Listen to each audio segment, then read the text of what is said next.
আসসালামু আলাইকুম ওয়া রাহমাতুল্লাহ। আলহামদুলিল্লাহ আলহামদুলিল্লাহি ওয়া কাফা ওয়া সালামুন আলা ইবাদিহিল্লাযীনা ইসতাফা, আম্মা বা'দ। প্রিয় বন্ধুরা, পূর্বের ধারাবাহিকতা বজায় রেখে 16তম হুকুম নিয়ে আপনাদের সামনে উপস্থিত হয়েছি। 16তম হুকুমের 16তম হুকুমটা আসলে কি? রাসূল সাল্লাল্লাহু আলাইহি ওয়াসাল্লামের দাওয়াতি পদ্ধতি 16তম হুকুম। এই হুকুমটা হচ্ছে দ্বীনের দায়িত্ব উত্তরাধিকার হিসেবে হস্তান্তর করা, পরবর্তী প্রজন্মকে নেতৃত্ব ও আমানতের জন্যই প্রস্তুত করা। এটাই হচ্ছে 16তম। নবুয়তের শেষ পর্যায়ে আল্লাহর পক্ষ থেকে এই শিক্ষা স্পষ্ট হয়ে গেল, দ্বীন শুধু রক্ষা করলেই শেষ না, দ্বীনকে যোগ্যদের হাতে তুলে দিতে হবে। এই বিষয়ে 15টি ভিডিও থাকবে।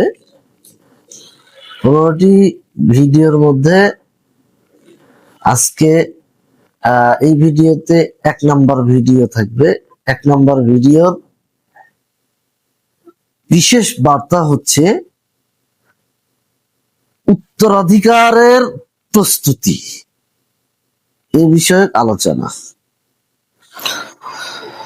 আসলে নবুয়ত কোনো বিচ্ছিন্ন ঘটনা না, নবুয়ত একটি ধারাবাহিক দায়িত্ব। নবী সাল্লাল্লাহু আলাইহি ওয়াসাল্লাম জানতেন তিনি চিরদিন বেঁচে থাকবেন না, তাই তিনি মানুষ তৈরি করেছেন। 16তম হুকুম সেই দূরদর্শিতারই শিক্ষা। এই 16তম হুকুম দ্বীন এক প্রজন্মকে থামিয়ে রাখা যাবে না, দ্বীনকে এক প্রজন্মের মধ্যে সীমাবদ্ধ করা যাবে না। দ্বীন, দায়িত্ব এগুলো পর্যায়ক্রমে পরের প্রজন্মকে সুন্দরভাবে দিতে হবে। যদি আমরা প্রস্তুত না করি আমাদের প্রজন্মকে, তাহলে শূন্যতা তৈরি করবে বেদাতের মাধ্যমে, আর শূন্যতা ফিতনা দিয়ে পরিপূর্ণ হয়ে যাবে।